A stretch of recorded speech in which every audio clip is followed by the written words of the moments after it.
All right, guys, welcome back for part 2 of building a team. Part 1 was about preparing to hire people, and this part here is going to be how to actually hire people. So tune in and enjoy. Dude, if you have 5 guys and they're all B players, you are rocking and rolling. Yeah. You're killing it. Yeah. 5 B players can work the same as like 10 C players. Yeah. And you take 3 to 4 A players and they can do what 5 B players are doing. Okay? This is a great transition into the second half of this conversation. So the second half of this conversation is, we just got done talking about being a one-man show and getting ready to build a team. The second half of the conversation is, okay, what do you do now when it's time to start hiring people?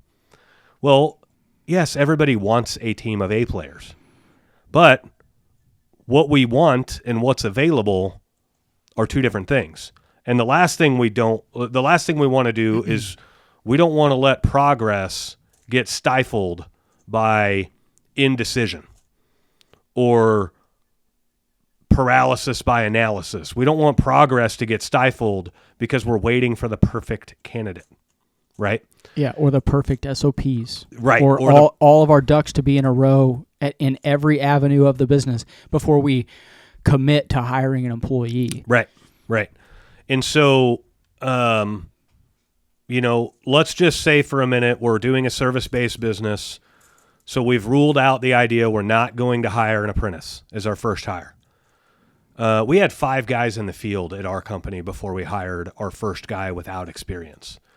And we were large enough at that point, we were doing big enough jobs where they would always be alongside somebody with experience. Yeah. So we got them all, it worked. Yeah. But that person isn't going on service calls. Right. And diagnosing toilets. Yeah, they're digging holes in the ground for sump pits. Yeah. They're breaking up concrete. They're laying pipe in a ditch. Yeah. They're doing real dumb guy work. It's not dumb guy work. It's just entry level. Okay, dumb guy work. Yeah. Okay, so let's just say, hypothetically, we're building a home service business, not new construction. And so we're not going to hire the apprentice. But we have this idea of I'm going to get a rock star, and he's going to come in here, and he's just going to blow it up, and he's going to sell better than me, and he's going to install better than me, and he's going to be more organized than me, and anything less than that is unacceptable, and I'm going to fire him, and then I'm just going to walk around saying, can't find good help these days. Yeah. Business owners think that's a flex. Shallow-minded, poor leaders think it's a flex to stand amongst other business owners and say, you can't find good help these days. Nobody wants to work anymore. Because, they mean what you just said, is they're not as good as me. Right. So I can't find them. Right. Because I will only accept someone that's as good as I am. Right. And that's not the flex. The flex is, I built a team that was less capable than I thought they would be, but we did more than I thought they could do. Yeah, that's the business owner flex. The flex is I took 5 nobodies and turned them into somebodies, and we're doing $4 million. Right. That is the I'm a bad motherfucker. And let's be honest, it is. If you can take people and motivate people towards in whatever avenue you're in and be successful and grow your business, you are a rock star. Yeah. That is hard to do. Very hard. Very hard to do. And so what I'm getting at is that first hire, when it comes time for you to find that first hire, and let's say we're hiring a service technician for an in-home business. You may have these dreams of, I'm only going to hire an A player. They're going to have to show me a proven record that they stay at companies longer than 2 years. They're going to have to show me that they can sell this and all this stuff. Well, let's just say they can show you all that.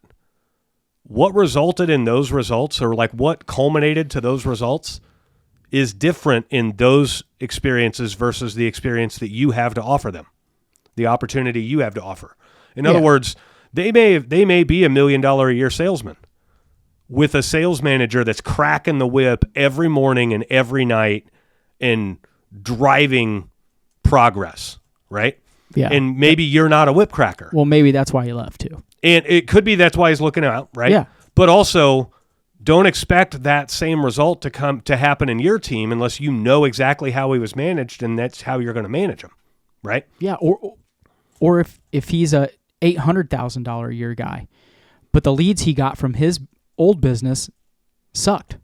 Right. Or they didn't have processes in place to get the work done quickly, and so he lost out on some jobs. Yeah. And now you're just doing the average, quote unquote, as a business owner and get him the right amount of leads or average amount of leads and can get to the work quickly. Now all of a sudden that guy's $1 million player, and that was you, not him. You were setting him up for success the whole time. He had the want and the drive. You had the tools. Yeah. The tools being the process and the system that you've built in your company. And so I very quickly tune out. Anytime I'm ever talking to a newer business owner, I'm always gauging them up to see if I can learn from them or are they going to learn from me, right? I'm wanting to see where they are on the path. And the moment I hear them say, good help is too hard to find, can't find anybody that wants to work, can't find any good help these days or anything like that. And they're being serious. Yeah. Yeah. Then I immediately okay, I'm not learning anything from that guy because he hasn't figured out how to take a group of nobodies and turn them into somebody, right? Yeah. And the greatest parallel that I have for this is picture the military. What was that is a good one. What's the movie where Tom Hanks, is it Band of Brothers? No, it's not Band of Brothers. Give me a little info, I'll help you. Tom Hanks and his platoon have to go find the third brother. Saving Private Ryan. Saving Private Ryan, okay. Yeah, like the fifth brother because all the other ones are dead. All the other ones were died, and Yeah. they have some rule that they won't ever let a whole family die or something. Yeah. And so, Tom Hanks Great movie. is handed this crew of nobodies, and he's given an objective. You don't see Tom Hanks going, well, I can't find anybody that wants to work. He's got to make do with what he's got. Well, he gets the little retard that, is just a, translator. Yeah. Shouldn't be in combat. Right. Does he complain? No. Right. He doesn't actually do it, but by the end of the movie, the guy's half whipped into shape. Yeah. Yeah. And so, military is a great example of that because you have leaders in the military that didn't get to handpick. They don't get to hire and fire. They're given a platoon, a squad, a group, a team, or whatever you want to call them, and they have to work with what they got. Yeah. Their job is to turn great men and turn them out to other programs, and then everyone else has to be the average. Yeah. And let's be honest, if they don't do that, that's on them, and there are harsh consequences for them if they don't do it. Yeah. Their positions can be yanked. They'll put somebody else in there. Yeah. Because they literally have it's such a great analogy, one of the hardest jobs in the world. Mm-hmm. I have to take some of these kids that have no discipline, no strength, no drive, no nothing. They were oversold a bill of goods by the recruiting officer. Yeah, and he has to turn them into something. Yeah. You think your job is hard getting a plumber to make an extra sale every 2 weeks? No. Yeah. I don't want to turn this into what it's not, but a lot of the times the problem is you. It is the manager. Absolutely. They are not providing the employee with the tools they need to be successful. Yeah. Whether it be mental, whether it be sales process, whether it be tools, whether it be whatever. Yeah. It takes a certain amount of involvement from you to get them just to be a average player. Right. And if I'm not going to say all of the time, but the majority of the time, if they're not there, you're not giving them something. Right. Maybe it is something mental, and they just need to hear, the right encouragement from you at the right time, mm-hmm. or you need to be involved with them a little bit more personally to get a fire under their ass. Yeah. And then your cop out is, well, he just didn't have the head game for it. Maybe he just needed a little bit of help and you didn't recognize it. Yeah. Yeah. It's like kids playing sports, man. It's like Layla. I have to have a talk with her before every game. Yeah. Hey, remember our mindset that we talk about? I am as good as these girls. Yeah. Because they're all bigger, right? Yeah. I am as good. I can do this. I can do that. She's had a drastic change in the last 6 months, but it was just I had to realize that she needed a little bit of head game talk. Yep. We had to sit down and have some conversations because she was down on herself for no reason whatsoever. Yep. It's the same thing as a manager, man. Yeah. Yeah, I mean, that's literally your job as a team builder, is to take people, to identify things in people that they don't even see in themselves, and to recognize that you take a person with good attributes and then you teach them your systems, your processes, your ways of doing things, and to know that they're going to exceed in the role at your company. Yeah, maybe their own expectations, maybe your expectations. Right. So as we're putting that team of people together, we're hiring guys that already have experience doing the craft, and we're just looking for guys that can do the craft so that we can just teach them how to do the experience like we want them to do it. And there's a misnomer out there that hiring is a skill. It is not a skill. Firing is the skill. There is no skill in hiring. None whatsoever.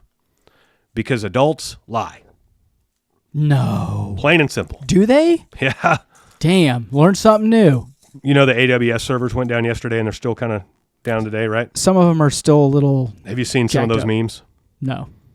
They're like... I don't... Dude, I tried to stay when you lied on your resume and it's painfully obvious.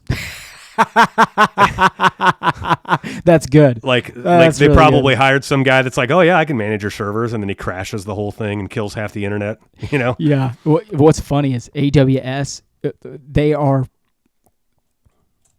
one of the best, if not the best, server farm in the country. Yeah. Like, they are reliable, dependable, redundant. I mean, they're almost bulletproof. Yeah. And it's like, yep. I mean, we didn't do work yesterday.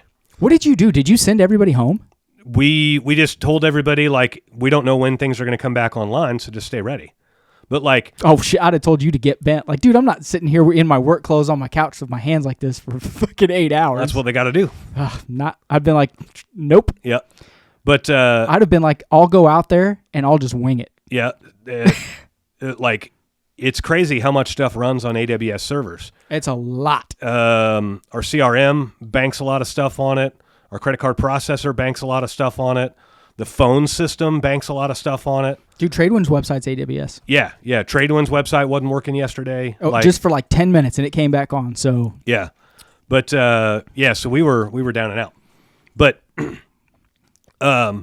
ultimately, as you're putting these guys together, because adults lie, you're going to go interview somebody, and they're going to be like, "Oh yeah, I sell this. I'm good at that. I'm great at this." If you're lucky, they'll tell you what they're not good at. If you're really lucky, they'll differentiate between what they're not good at and what they don't like, right? Because bad employees will love to weaponize their incompetence. And if you have them do a task that they don't want to do, they intentionally do it poorly so that you don't ask them to do it again. Like you doing laundry here at the house? Yeah, same thing. Sure. Yeah. I guess I'm just bad at it. Did you roll the laundry? Yeah, that's how I do it. That's how I do it. Don't touch my shit ever again. You don't twist it and bunch it up and cram it in the drawer. That's how I do it. But because adults lie so bad. Are you tired of complex and high credit card processing fees? The Void Podcast has negotiated exclusive rates for the Void listeners. This program's tailored for trade businesses like yours. And if you're using House Call Pro, switch and you can expect to save $80 for every 10,000 you process per month. Don't let high processing fees drain your profits. Visit empowerpayments.com/the void or call us at 913-423-1265 now and unlock your savings. Like, you kind of have to take them at their word on the interview and then just hold them accountable in the first 30, 60, 90 days, whatever it is. Yeah. Guys, we were just having this talk with one of our guys last night. It's like, dude, if you write down what they say they're good at, you both set expectations when you hire them, and then they don't meet those expectations, or you don't meet the expectations of what you said you were going to make available for them, whether it be calls or hours or whatever. Like, there's a talk that needs to be had after 30, 60, 90 days. Yep. If it's time to let them go, let them go. Yeah. If he is a good employee and a rock star and you're a shithead, he's going to come to you and be like, dude, you told me we'd get X amount of calls and my revenue's half of what I thought it was going to be. Yeah. He's going to tell you that. Yeah. And it's your responsibility to also tell them when they're not meeting the expectations you talked about in the interview. Yeah. And if that's fire, it's fire. If it's reset, it's reset. Yeah. This is another one of those things we want to make it more complicated than it really is. Sometimes it is that simple. Yes. Set expectations, have open conversations. When expectations aren't met, fire them. Yeah. You can fire somebody for any reason at all. Now, that doesn't mean that they can't sue you, right? But, like, in other words, you can't fire them based on their skin color. You can't fire them based on their age or all that stuff, right? But you also can't withhold hiring somebody for the same reasons, right? Yeah, as long as you don't say it out loud, you can. But yeah. Well, that's a joke for those that are listening to the show. The professional way to answer that is you're looking for cultural alignment with your culture and your values in your company.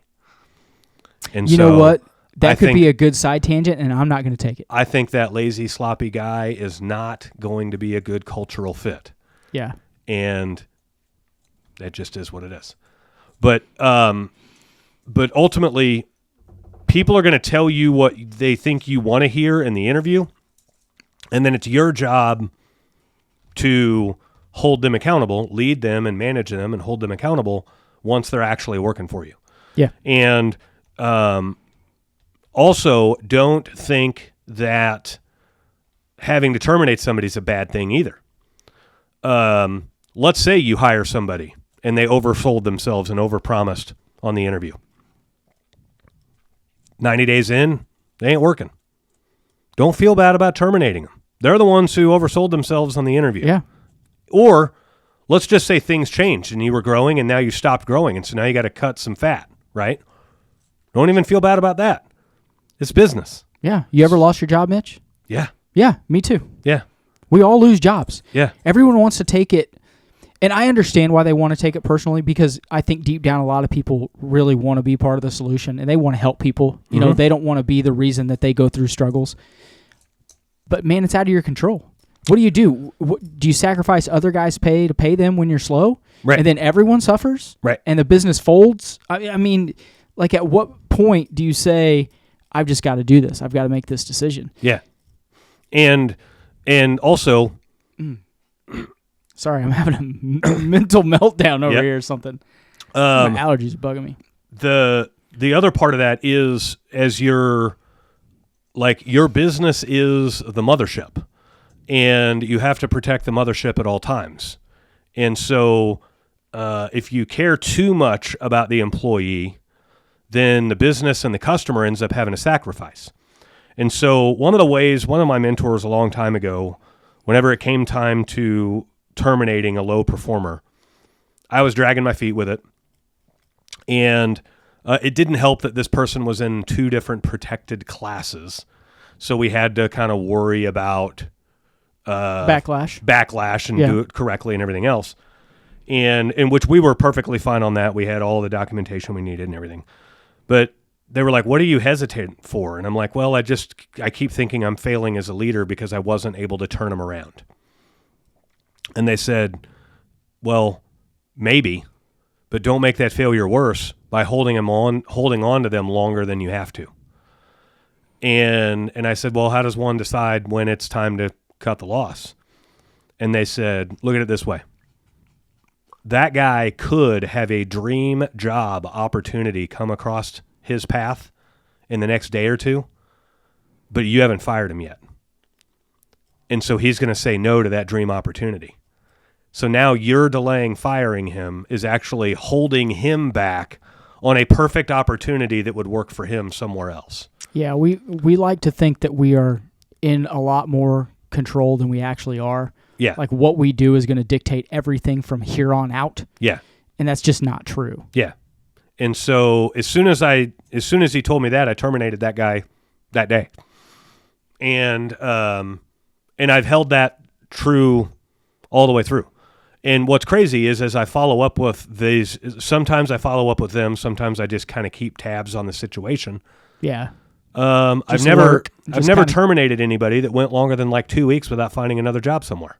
Yeah. Like, it's not like their life is over because I have to terminate them. No, but that's what we build it up in our heads as. Yeah. Is when I fire this guy, he is going to lose it. He's going to kill himself. He's like, his whole life is over. Yeah. He's never going to be successful because of this decision I made. Yeah. That's just a fallacy. Yeah. We're resilient people. Yeah. We're very resilient creatures. Yeah, we want to eat. And, Yeah. And what I can tell you is the whole rest of the team knows that guy should have to go. The whole rest of the team knows he's a cultural misfit. Yeah, the longer you hang on to someone, the more respect you lose with your team. Yeah. 100%. So you will actually gain respect, you'll gain buy-in, and you'll gain support from your team when you cut out the low performer that does not blend with the team. Your team wants to work with other high performers. And if you're building a good culture, your team will tell you when somebody's not cutting the mustard. And your team will tell you, like, hey, we're having this problem with so-and-so, and the way that he's handling it says he's not our cup of tea. He's not fitting our values. He's not fitting our culture. It's just not working, right?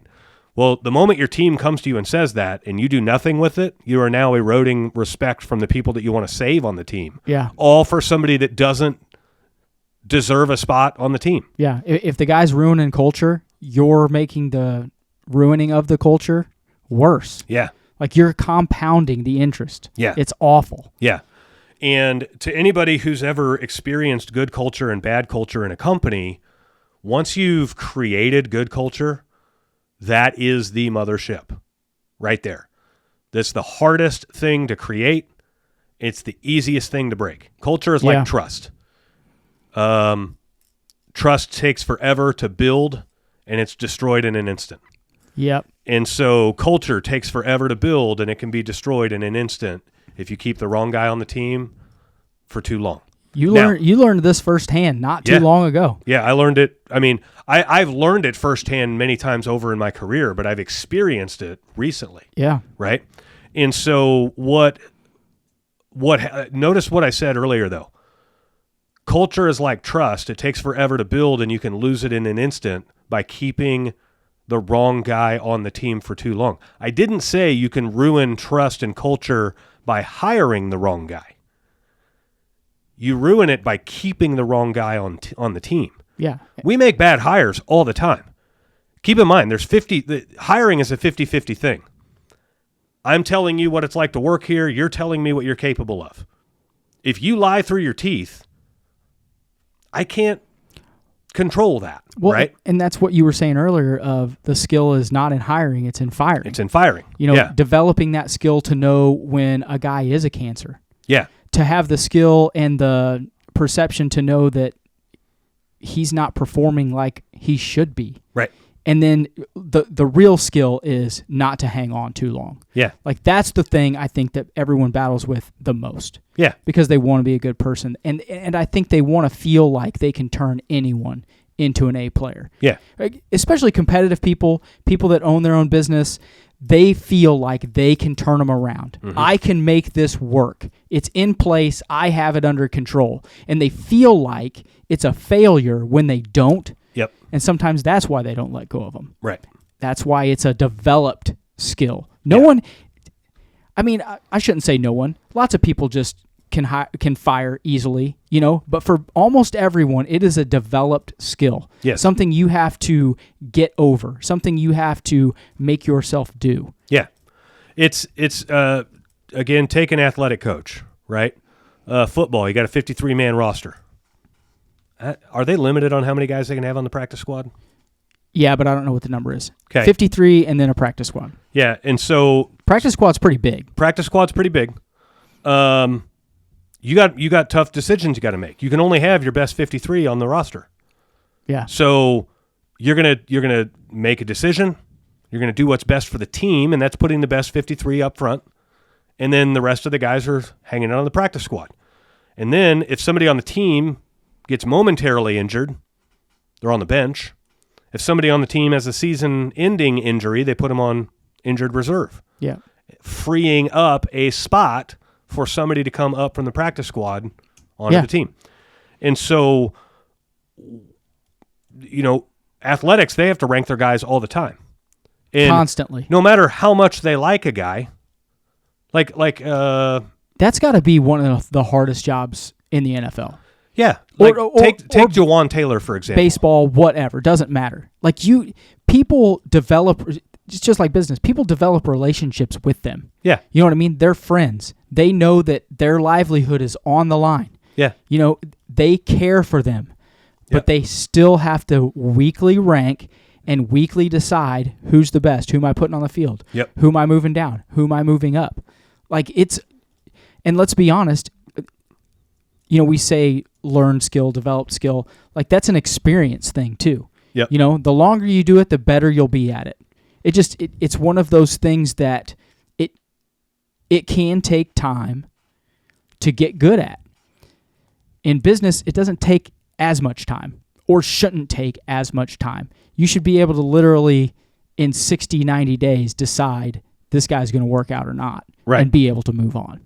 Yeah. And let's be honest, you were saying earlier, the longer I keep them on, if it is someone you like, the longer you keep them on, the harder it is for you personally to let them go. Right. Right. Not just they may find a better job, you may develop an even stronger relationship with them. 3 days may go by, they may get hurt. You're stuck with them for a while. Right. And then it is really hard to get rid of them because they did have a setback in actual real life or something. That in and of itself is a reason to cut the fat as soon as you think you can. Right. Or need to. Take Jawan Taylor from the Chiefs. Right tackle. Right tackle. Offsides every freaking week for the first 3 weeks. Most penalized player in the league. Not offsides, false starts. Yeah. False starts. And he's so been good as of late. One could argue, why do you keep a guy like that on the team? Well, in 2023, he allowed 59 cubic pressures. In 2024, he allowed 9. You're saying don't cut the fat? No, what I'm saying is he protects the quarterback. Yeah. Yes, he gets you some penalties. But what's worse than a penalty? Somebody sacking your QB for a 12-yard loss and a loss of down. So the Chiefs have a business decision to make. They have to look out for the best interest of the team. And, yeah, you could focus on the penalties and be like, no, you're not going to start because you get too many penalties. And it's like, well, what's the alternative? We put in somebody else that doesn't protect very well, and that when they're like Jawan Taylor's failure is he gets a penalty, 10 yards and no loss of down. Yeah. You put in somebody else, you might lose 12 yards, your QB, the ball, and the down. Yeah, and someone that has a quote-unquote skill at firing knows, hey, I've got to keep him in here. Right. Someone that doesn't and is real quick, they haven't developed that skill. Yeah. And so that segues us into the last part about building a team once you're actually building the team, and that is don't expect perfection right out of the gate with the hiring. Hire people that can get the job done, rank the team, who's the best, who's the worst, and always be willing to upgrade. Okay? So in other words, if you've got enough workflow that you could hire 3 guys, you need a 4-man team, you and 3 more people. Don't think that your 3 hires are going to be rock stars. You need bodies.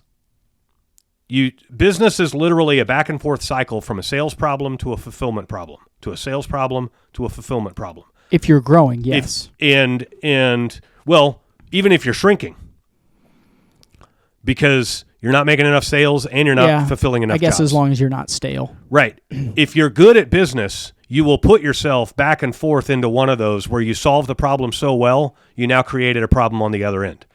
We had a sales problem. We solved that so well, we now have a fulfillment problem. We can't install all these jobs. Okay, we solved the fulfillment problem so well, we now don't have enough jobs to install. I've created a new layer, a new level of a sales problem. Yeah. So now I got to go solve that problem again. And I'm going to solve that problem so well, it puts me back into a fulfillment problem again. Yeah. And that's how you grow, right? Yeah. Well, don't hire guys that you think are going to be like, don't hold off on hiring guys because they're not an A player. A C player is better than a non-existent player. Yeah. A C player can move the event forward, and you can be looking out for a B player or an A player the moment you hire the C player. But you've got a business to protect. You've got customers to serve. You can't afford to go too long without hiring somebody. Yeah. And so remember my first year in business, it was February. I had been in business for like 6.5 months, and we had a cold snap. And I went from being like booked a day or two out to being booked 2.5 weeks out. And I was freaking the fuck out. Yeah.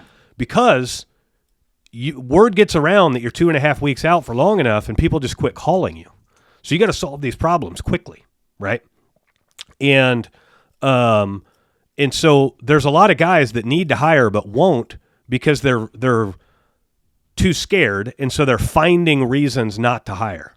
Well, I think this guy's too old. I think this guy's too heavy. I think he's lying about his experience. I'm afraid that the work's going to dry up. I'm afraid the work's going to dry up. That's the number one we see. Yeah. We see that one all the time. You didn't start a company and plan to grow it only to stop before you actually grow it, right? Yeah. But guys will come up with these excuses to not hire even C players. And then when the A player comes along, they're like finding reasons why somehow he's not a good fit either. I don't think I could keep him busy enough. Yeah. He says he can do $1 million. I don't have the kind of calls to keep him at $1 million. Right. But when he does 100,000 in 5 or 6 weeks, guess what? You now have the money to go buy some more calls to feed him. Or to hire C players and make them installers. Yeah. And actually get the... I think a lot of it is because of... we talk about comfort level all the time. People act or pretend that the business is going to take off. I'm going to have just the right amount of calls, and the guys are going to be just the right amount of busy. Right. And anything other than that is going to make me have to work harder or be uncomfortable. Yep. So they will go out of their way to stop that from happening. The problem is that's going to happen anyway. Yeah. There ain't a damn thing you can do about it. So stop trying to control every little nuanced thing to try to get to that perfect balance point. You're going to run out of jobs in January, and you're going to have to lay someone off for 3 weeks. Yep. And you're going to have to hope that he wants to come back when you get busy. And if not, you got to find someone else. Well, they don't want to deal with that. Yep. It's just, it's this fictitious vision of business that they think everything is going to be balanced and everything is going to be perfect, and that they want to drive towards that. And it's not necessarily a bad thing, but you just have to let go the fact that that's never going to happen, or accept the fact that that's never going to happen. Sorry. The reason you think it's going to happen is because you've seen it happen at big companies that you've worked at in the past. And now a word from our sponsors. Field Pulse is the field service management software for field service pros like you. Whether you're a small business looking to grow or a larger company ready to scale, it's got everything you need all in one platform. We're talking advanced features to work as your CRM. It'll handle your estimates and invoices. It'll do your scheduling and dispatching. It'll provide good, better, best proposals to your customers. It'll let you structure maintenance plans, and it'll even import the TradeWinds price book. Plus, Field Pulse integrates with the software you're currently using, like the price book, but also QuickBooks Online and your desktop PC. You can hit the ground running without ever changing the day-to-day work. By simplifying those day-to-day operations, Field Pulse saves you time, keeps your team organized, and gives you the tools to increase productivity and profitability. And it's not just us saying this. Field Pulse has earned a 4.8 star rating with over 600 Google reviews. To learn more, head over to fieldpulse.com. That's FIELDPULSE.com. You've seen a company that hires 40 employees a year, and 20 of them leave and 20 of them stay. And when you're hiring people at that volume, once every couple of years, they do hire a rock star right out of the gate. But how many did they have to hire? 40, 80? Yeah, they remember 100? What they want to remember. Right. Another thing I think, too, is if you come from a company that's got more than, say, 8 or 10 guys, you don't really know the exact reasons necessarily why people left or were fired or came on board.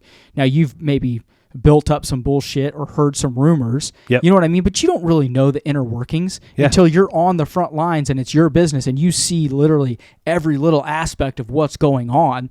And then it becomes a bigger thing than you realized because it's the first time you've seen it. Yeah. Yeah. If that makes sense. And so, there's when you hear in business, there's levels to this shit. What they mean is like, okay, I'm going to hire my first guy, and that's like a level 1 guy, low level, right? But I got him hired. I got him here. I found out how to pay him. I found out how to do payroll. I found out how to get insurance. I found out how to get benefits. I found out how to make sure that his paycheck's right every week. I found out how to motivate an employee with money and performance incentives. I found out how to treat them. Like, you're like the idea that you're going to have this perfect first hire, you don't want a perfect first hire because you don't know how to hire anybody yet. You're learning with them.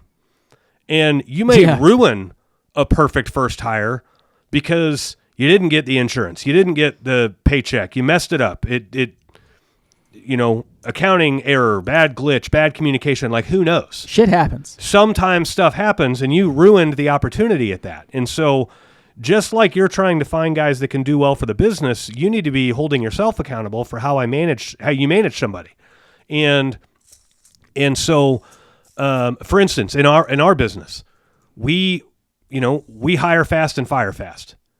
I'm going to take you at your word. When we have a need for an employee, I put out the memos and we get an employee quick. But if you're not going to cut the mustard, you're going to get cut loose quick too.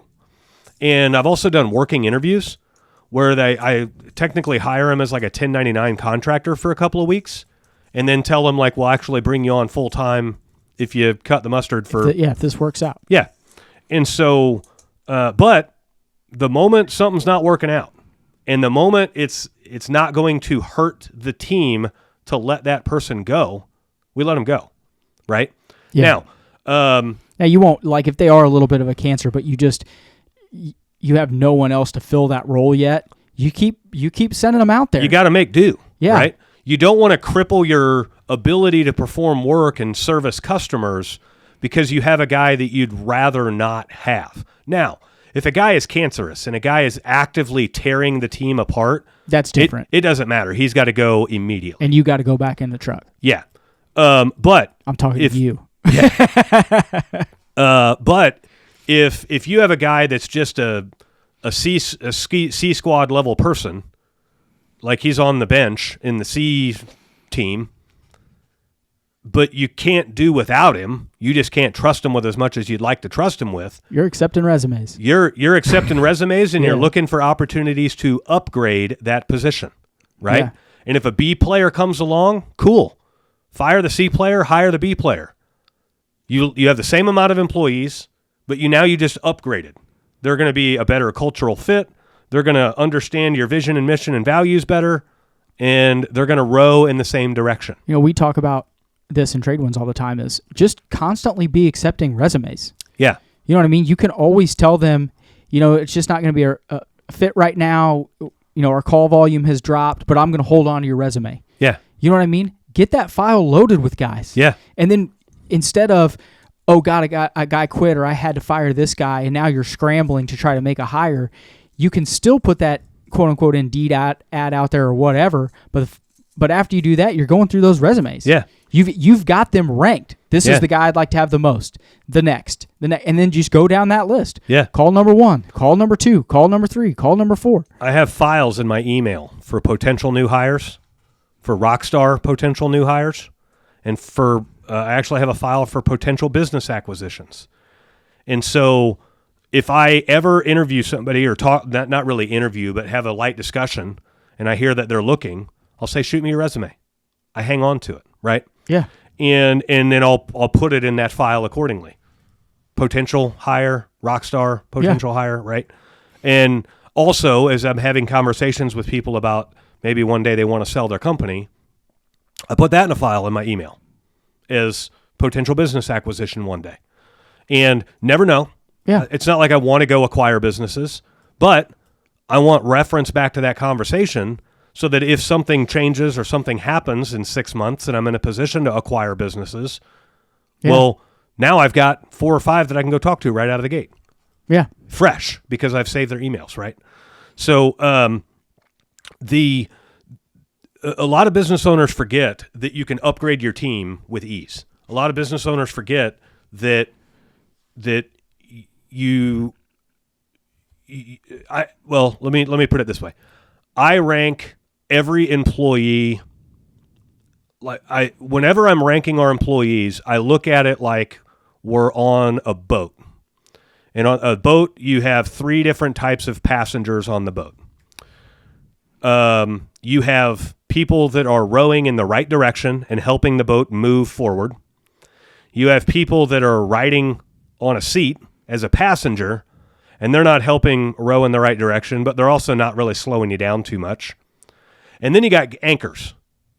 You got people that are wrong way, that are rowing the wrong way or dragging you backwards. Yeah. Right. And so the anchors you have to let go immediately. The passengers are upgradable, and if the opportunity, yeah. Well, whatever you want to look at. Yeah. Can I invest in this guy enough to get him to be rowing in the right direction? Right. Or what do I need to do that? Or if I get someone else that's rowing, is this guy gone? Right. If he doesn't step it into gear. Exactly. Yeah. Exactly. And so basically the anchors are cultural misfits. They do not belong in your culture. They're cancerous. Yeah. They're actively working to hurt the team. Yeah. Whether they know it or not, right? Some people aren't malicious. They're just dumb. Some people are just so negative. Yes. And they're just born that way. Yeah. And they just act that way and say things. And they're probably not intentionally trying to tear down your business. Yeah. But that negativity spreads. Yeah. Have you ever read into the science of negativity? I used to be that way, really bad. You ever read into the science of negativity? No. So you have these little neural pathways in your brain. Oh, okay. I like where this is going. This is like legit. Okay. And I'm not a scientist, so I'm gonna loosely describe this, but you have these neural pathways in your brain, and every time you go through a problem and come up with a solution, you build a new neural pathway. Yes. Okay? I do know that. And so like that's how, let's call it a wrinkle, right? Everything you know is a wrinkle in your brain. But yes.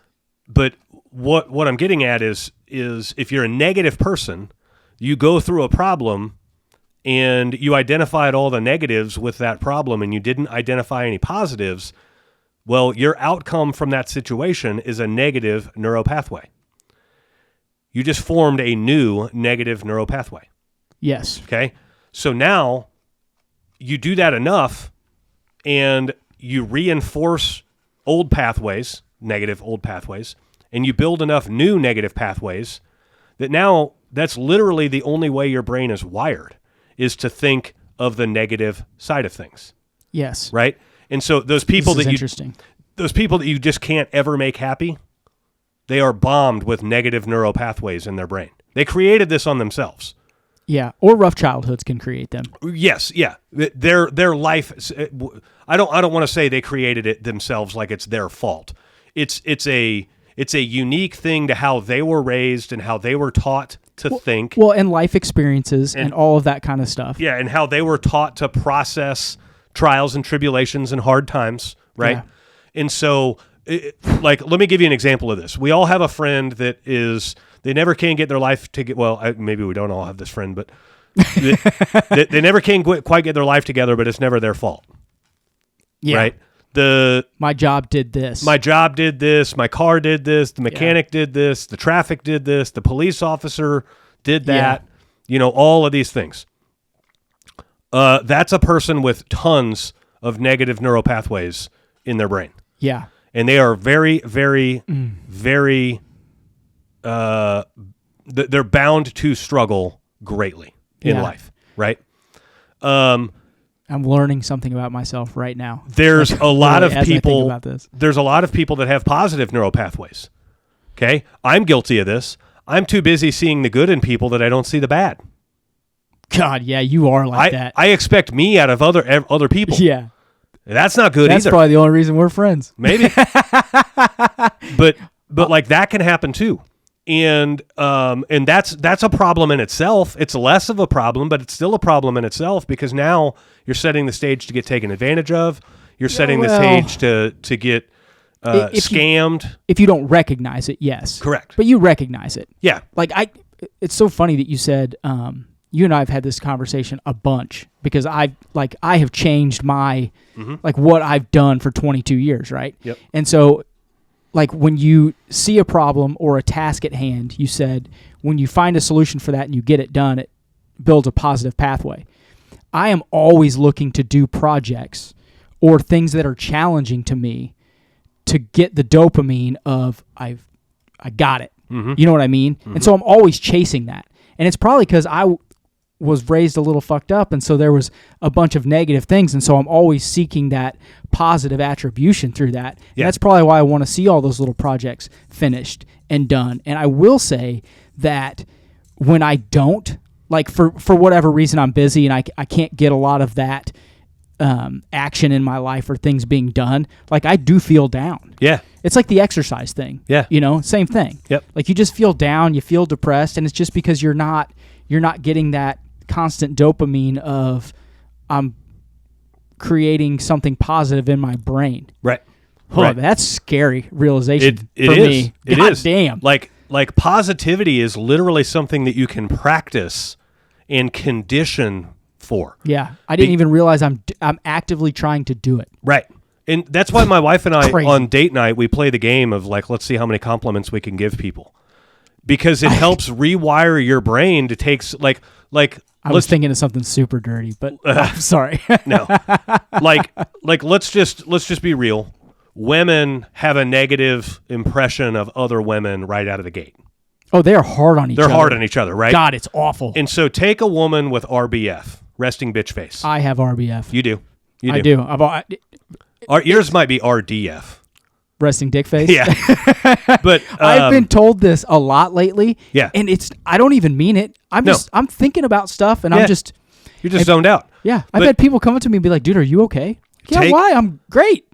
So as a woman, I mean, I know we aren't women, but like One of us isn't. I mean, we've been to hour 30. We know women are preemptively hard on themselves or each other.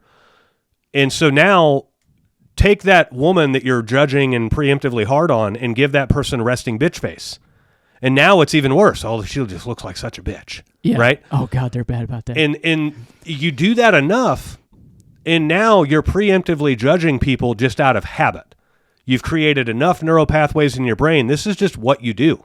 And then once you've done that, that's how you envision them until you get to know them. That's like not something that in a snap of a 3-minute conversation changes. Yeah. Like you have to get to know them to have that change now. Yeah.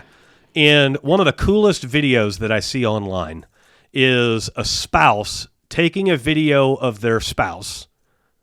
So their other spouse, right? So like I understand. A husband taking a video of a wife or vice versa. And the spouse that they're taking video of is trying to find them in a crowd. And so they'll be like off far away from this person and they're zoomed in. And the person has like RBF or their eyebrows are scowled, they're frowning a little bit, their eyes are a little squinty. It's because they're looking for their spouse, right? But then the magical part of these videos is the moment they find their spouse, you watch their facial expression immediately change. Yeah, they smile. And it's like that right there, that's who that person normally is. Yeah. The moment that a thing got in their view that they were looking for, you saw exactly who they are. Their true emotion. Their true emotion coming for that split second, right? Yeah. And every once in a while they kind of bomb to where it's like they find their spouse and they kind of roll their eyes or whatever. And it's like, okay, they're having a hard day. But I don't know. I roll my eyes at Janine all the time. Yeah, I do too. But it's just for fun. It's my enjoyment. Yeah. Most of the time, if I ever find Danielle, she's usually like trying to hide her face from me because I'm misspelling the word Chiefs in front of 80,000 people at Arrowhead. We're spending money she's not supposed to be spending. Or at the mall or wherever. Misspelling the word fuck on this podcast, actually. Dude, we just talked about before the show that I haven't been making shorts because I've been really busy. Yeah. I got 3 bangers right I now, bet you do. and they're just making fun of you. Yep, that's sorry, we should buddy. do that. We should make fun of me more often. I'm putting it on there. But being able to recognize that people aren't who we think they are, and we got to give them time to show who they actually are. And then we got to judge them based on the culture of what they bring to the organization. That's huge. I can teach anybody how to plumb. I can't teach you how to give a shit.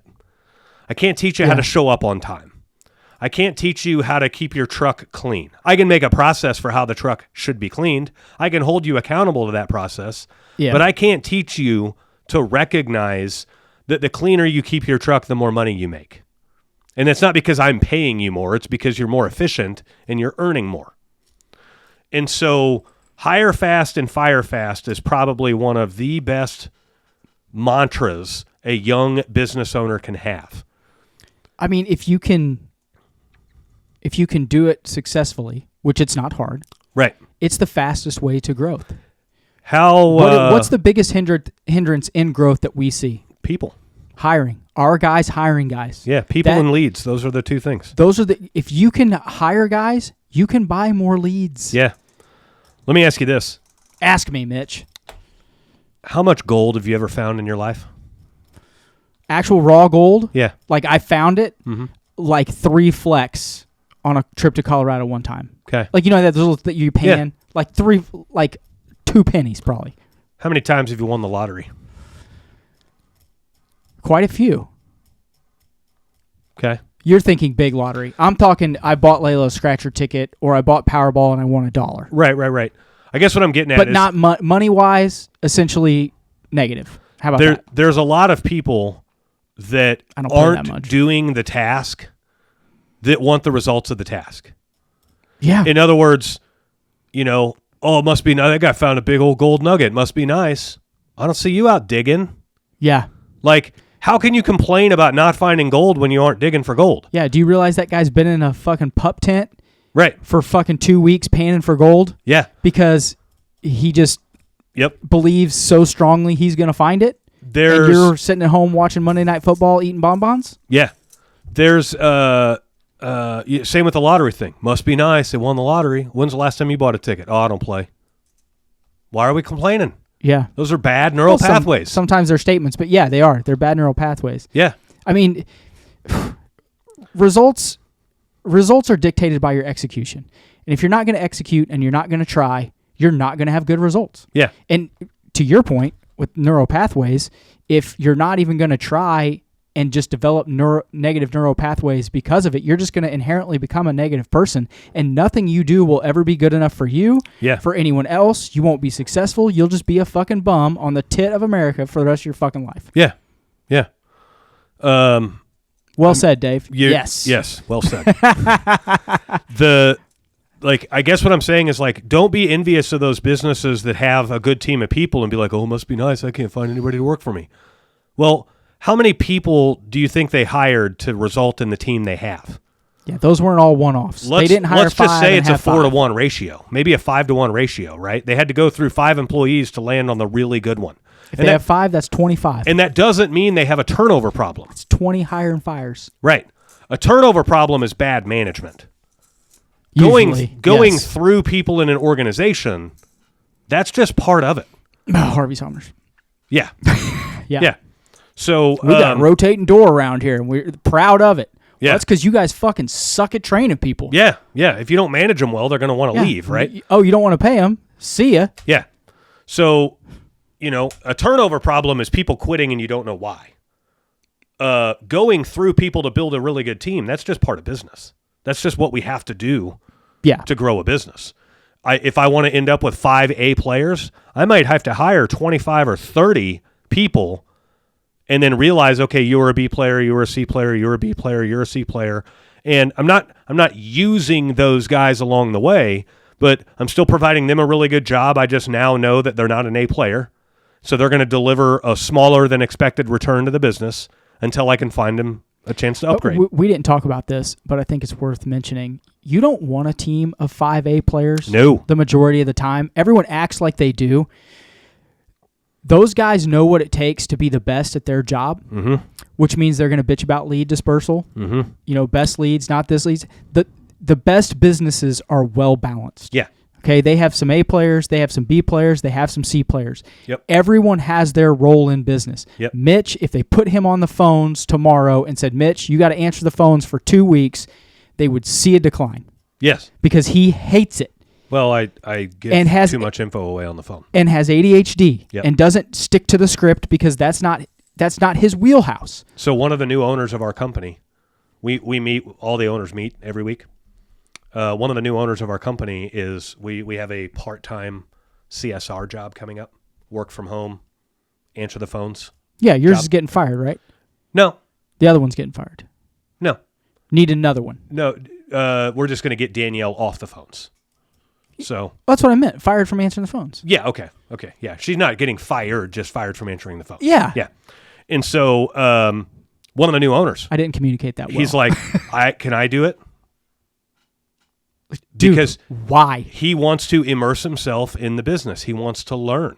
Oh, he wants to understand the initial He wants to start understand process. the job. Yeah. He wants to Okay. understand where the customer experience originates, Yeah. right? And so There's some validity to that. there's a lot of validity. And he's like, I'm not going to do it for a long time, but I want to do it well enough to where I can recognize when somebody's doing it right and somebody's doing it wrong. Yeah. And that, to be honest, a couple months. Love it. A couple months, you'll have it. Yeah. It's not hard. So, but those are the types of leaders that you look for in an organization. Is I can't lead you for how to do this well, or like I can't lead you unless I know what you're doing right and what you're doing wrong. So that doesn't mean I have to be the best at it, but I have to be the best at learning how to visualize where you're at with it, right? Yeah. Who do you think can throw a ball farther, Patrick Mahomes or Mitch Andy Snipely. Reid? Well, I know it ain't Andy. Remember the video of him in the punt pass kick? If you guys want something really funny to look at, look up Andy Reid in the punt pass kick competition. When he was 13. When he was 13 years old. It's scary as fuck. He's taller than the coaches. Yeah. He weighs more than the coaches. But who could eat more cheeseburgers? Right. Andy Reid or Patrick Mahomes? I know Andy's putting down 10. He grabs the football and it looks like a mini football, and he Yeah. like chucks it out of the stadium. Yeah. I mean, it's just He's the a beast. helmet. The helmet's like barely fit him. So I it's think- a funny video. I saw, so they used to show that on like Monday night games and stuff. And someone was like, that can't be a real helmet. Like that, like they had to just get some fake lamp helmet and like shove Lamp that helmet. on his head because that's not a real helmet. That's a spare tire from a Yugo. Yeah. That's not right. Yeah. But yeah, essentially just understand that your team that you will need to build or do need to build is literally built off of your ability to identify are they good players or not, and to upgrade them and get the job done along the way. Yeah. So you will not have a team of A players without building that team into A players. You're right, good help is hard to find because it can't be found. It must be made. It must be created. In other words, you find people with good values and good conviction, but that are coachable and trainable, and they'll do things the way your process says to do them. Yeah. And you also hold your process in enough high regard to say, we don't do this because it's my process. We do this because it's the best way we found to do it. And one of the ways that you know that your head's in the right space there is, are you willing to alter the process if you found a better way to do it, regardless of whose idea it was? Yeah. We've modified and altered our processes through the years because somebody somewhere gave some advice that was like, hey, I think if we do this, it'll actually work a little bit better. Cool, that's a really good idea. So that tells me I'm a champion of the process, not a champion of my process. Yeah. Right? The process is literally the best way we found to make it work. And the metrics for that is not me being able to say, haha, I did that. The metrics are, go look at our Google reviews. Haha. If without me, this thing folds. Right. Like, that's not a pride point, man. Yeah. Yeah. 8 billion people on this world, and you think you're irreplaceable. Yeah. Like, come on. Yeah. You're very replaceable. When you die, the world ain't even going to notice, dog. Right. It's a humbling thing to think about. Yeah. Don't let anybody have that power to think they're irreplaceable in your business. So wrap us up, Mitch. that's going to do it for this show. I think this is actually going to end up being like 2 shows. So if this show made you think about something, if it brought some new questions to light, if you are in the middle of needing to hire or needing to prepare to hire by putting together processes, and you have questions Our emails are in the description of this show. Feel free to shoot us an email and ask whatever questions you have. We are more than happy to help. These are the types of problems that we solve every day in Tradewinds as well. So if you're far enough along in business where you're ready for us to partner with you and work hand in hand with you to grow your business, check out Tradewinds, because that's exactly what we do. Ironically, the day the first episode of this is going to be dropping, the day this episode drops, we will have just wrapped up a sales training in Omaha, Nebraska the week prior. The first half of this episode will drop the day of the sales training. So yes, it's a members-only sales training. You got to be a Tradewinds member to be there. So if you guys want access to more stuff like that, hit us up about Tradewinds, and we'd love to help you. So until next time, guys, we will see you later. See you.